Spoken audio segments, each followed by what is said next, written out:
Otra vez te voy a preguntar Sí. del libre albedrío.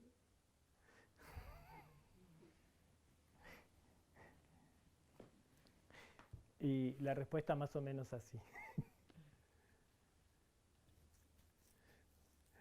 Cuanto más comprendes el diseño, es más o menos con esta imagen, ¿no? Es como que alguien decidiera encerrarse en una cárcel sin tener culpa de nada y luego decide tirar la llave para afuera, ¿no? Entonces está aparentemente encarcelado, pero en realidad lo hizo en ejercicio de su libertad. Y el libre albedrío es parte de ese diseño. Lo que pasa es que cuando hablamos de libre albedrío existe una confusión muy grande dependiendo de qué entendimiento tengamos sobre eso, ¿no? Pero para poder apreciar mi libertad, nunca aprecias tanto tu libertad cuando sos privado de ella. En todas las tradiciones se dice que fuimos creados a imagen y semejanza, lo que nos cuesta es creerlo y asumir la responsabilidad que eso tiene, ¿no? Es en ejercicio de la absoluta libertad, hablando del nombre de la totalidad, que he decidido manifestarme en la diversidad para experimentarme a mí mismo siendo lo que no soy, para descubrir al final quién soy, ¿no? Entonces, pero para poder transitar ese camino, tengo que tener este libre albedrío, por decir así, de alejarme de mi esencia. Pero en la parábola del hijo pródigo está toda la historia, ¿no? El hijo que le pide al padre la herencia. Si estás hablando del padre es una cosa, si estás hablando de la divinidad es otro entendimiento. Te pido toda la herencia, o sea, el ser que me has dado, y lo voy a usar para perderme en el mundo, es decir, para experimentar. Me lo gasto en mujeres, en pachanga, ¿no? Cuenta la historia, y luego me doy cuenta que estoy en la más absoluta pobreza. Y ahí el hijo pródigo piensa, pero hasta los que trabajan para mi padre viven mejor que yo. Y yo me dilapidé todo lo que la herencia de mi padre en vida. Entonces decide volver con mucha culpa a pedirle al padre que lo deje dormir en el establo y trabajar cuidando el ganado, ¿no? ¿Y qué hace el padre cuando vuelve? Lo recibe con los brazos abiertos. Hijo mío, pensé que te habías perdido. Vamos a hacer una fiesta porque viniste, ¿no? No hay ninguna culpa. Ahora bien, luego está el otro, el que nunca se fue, el hermano mayor, y dice, papá, nunca hiciste una fiesta para mí, yo siempre me quedé contigo y te obedecí y todo lo demás, ¿no?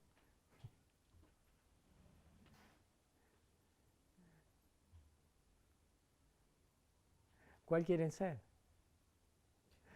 Y el padre le dice, hijo mío, todo esto es tuyo,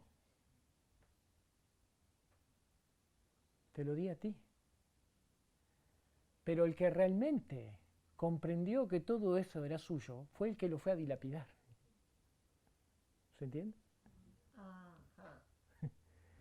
Entonces volvió con el rabo entre las piernas, pequeñito, con todo su ego reducido, habiendo reconocido su error, y vuelve a casa esperando el castigo, y estaría conforme con que lo dejaran estar en ese rinconcito.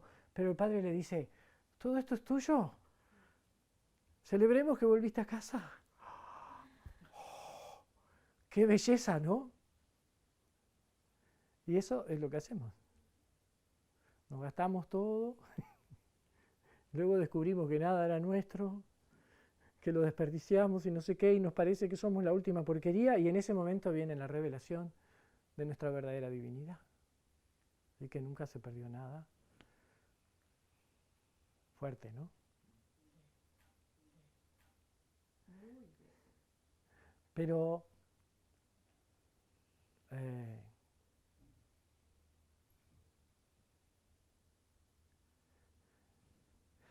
es difícil aceptar que yo soy la divinidad. En términos egoicos es una blasfemia. ¿Quién me creo que soy?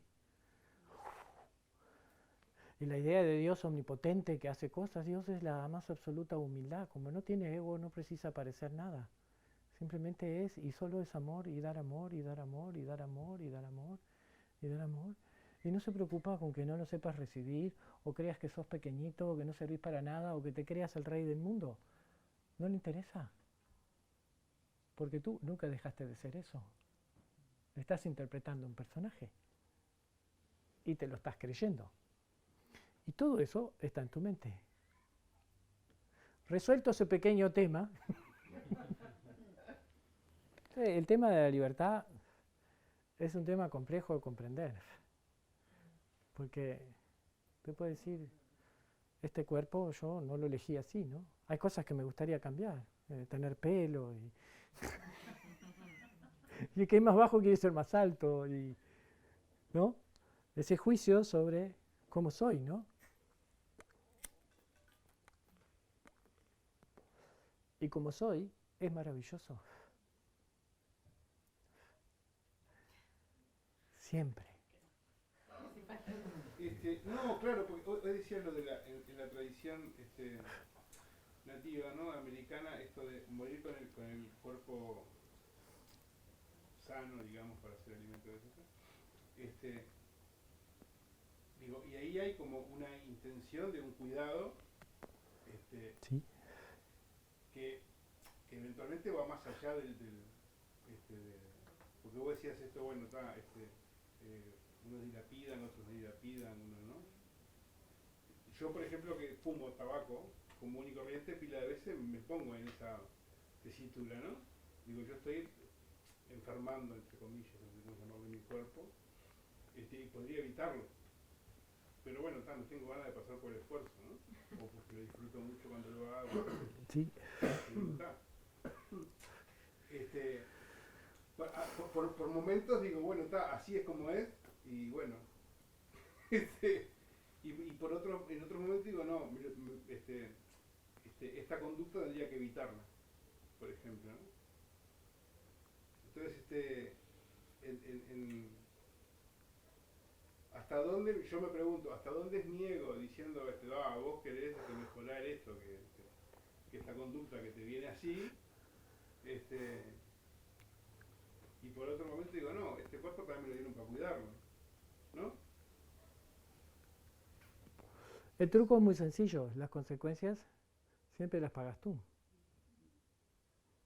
Es como si decís que te dieron un vehículo, ¿no? Un auto. Y tenía una amiga que no sabía que los vehículos llevaban aceite, ¿no? Entonces un día fue a la estación de nafta y no había nafta. Y entonces le dijo, y póngale aceite. El hombre las miró con mucha compasión y le sirvió nafta, ¿no? Porque no sabía que los vehículos llevaban aceite, ¿no? Y el auto, por puro amor, le funcionó años sin que le cambiara el aceite. Una maravilla. Los milagros existen. Pero si tú tenés el auto, ¿no? Y querés que te lleve y te traiga, en algún momento tenés que dedicarle atención y llevarlo al mecánico, repararlo, cambiarlo, porque si no, sufrís la consecuencia de que estás a pie y tenés un problema. ¿Me explico? Sí. Bueno, este vehículo, la expresión de tu ser, es lo mismo. El cómo lo cuidás o cómo lo descuidás es parte de ti, porque es el envase con el que estás viviendo y con el que te vas a morir. Eso va a suceder de cualquier manera, depende. Listo, pero en la pregunta anterior, Sí. ¿no? Que se haga así era, Sí, bueno, tenés la libertad de descuidarlo, sí, sin duda. O de pensar tiene que ser así, por algo es así. También podés pensar eso y creer que eso es verdad.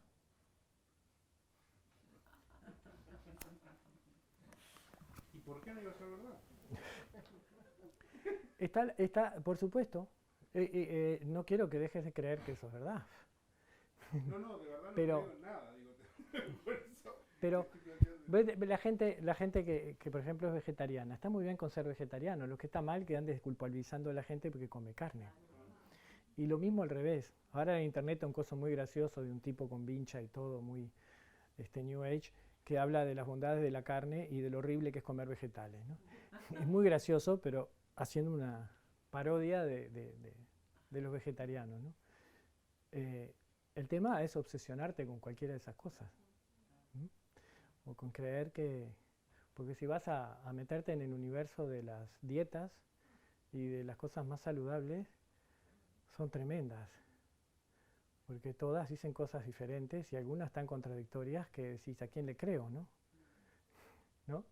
En alguna parte perdimos la autoridad sobre nosotros mismos y sobre decidir qué es lo mejor. ¿M? Y también adquirimos un montón de hábitos que están muy enraizados en nosotros y que de alguna manera son una referencia para nosotros, ¿no? Luego, a muchos cuando se enferman de esos hábitos, les viene el arrepentimiento o no, y continúan haciendo lo mismo. Tienen la libertad de elegir eso. Ahora, si realmente querés cambiar un hábito, lo recomendable es que veas adentro tuyo cuál es la raíz de ese hábito. ¿Mm? Que experimentes dejarlo y veas qué pasa con el espacio que no estás ocupando usando ese hábito. ¿Me explico? Y entonces poder ver si hay algo allí de autoagresión o de autodestrucción o de desamor por ti mismo que esté en la raíz de ese hábito o sustituye algo que no encontrás de otra forma.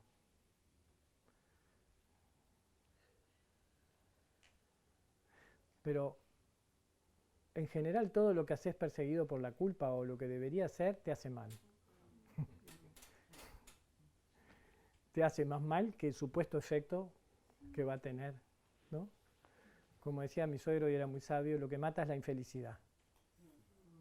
No lo que comes o dejas de comer o lo que haces o dejas de hacer. He conocido a gente muy anciana morir con más de 100 años que comían grasa de vaca y el caracú y todas las cosas que hoy en día dice que horror el colesterol, ¿no? Pero no vivían con estrés y disfrutaban de la comida y entonces no fue el colesterol y la grasa que comieron lo que los mató, ¿no? Entonces, más que nada es tratarte con amor y ver dónde no te estás tratando con amor. Pero cuando hablamos esto desde el ego que quiere reformar al ego, estamos atrapados en esa situación, ¿no? de batalla con nosotros mismos, ¿no? Lo importante es estar en paz contigo mismo. Como decía un mexicano, si el trabajo te hace mal, pues deja el trabajo. Y si te vienen ganas de trabajar, siéntate hasta que se te pase. ¿No? La condena sobre lo que haces y lo que está bien o lo que está mal, está todo ocurriendo en la mente, ¿no? Entonces va uno y dice, esta dieta la recomienda no sé quién y es buenísima, y después al tiempo te enterás que los efectos de hacer esa dieta también son catastróficos, entonces decís, no la hago más. Y ahora que comemos productos orgánicos también nos enteramos que si no son plantados con amor para ti, tampoco funcionan bien. Socorro. ¿No? Y todo eso es parcialmente verdadero. ¿Mm?